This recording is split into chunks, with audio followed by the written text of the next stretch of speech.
ترامب بيقول انه اجل الضربة اسبوعين، بس اللي بيحصل على ارض الواقع يا صديقي بيقول غير كده. طبعا في حاجة ضخمة بتتحضر وبتغلي تحت الترابيزة. امريكا بتسحب طياراتها من دول الخليج ومن القواعد هناك، وبتخلي مسؤوليها كمان من تل ابيب. هو بقى ده تأجيل ولا خداع استراتيجي؟ ده سؤال مهم ولازم نشوفه مع بعض.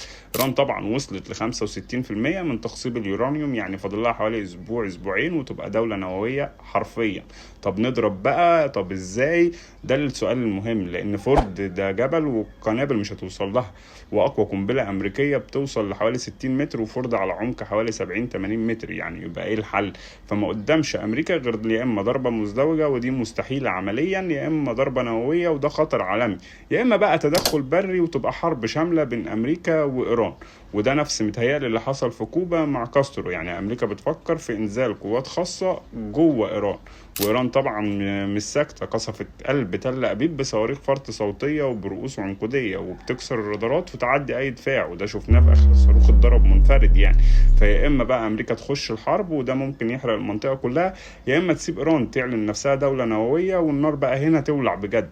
فالخيارين مر يا صديقي، واحنا دلوقتي حرفيا واقفين على الحافه. يا هلا بقى هيتجنن ويدوس على الزرار، ولا هيسيب الدنيا تولع لوحدها؟ فتابعني طبعا عشان نعرف اللي جاي، لان اللي جاي كله خطر. وما تنساش تعمل شير للفيديو، اعادة نشر، وتكتب كومنت بتحيا مصر يا صديقي. فتحيا مصر دائما وابدا، شعب وارض وجيش.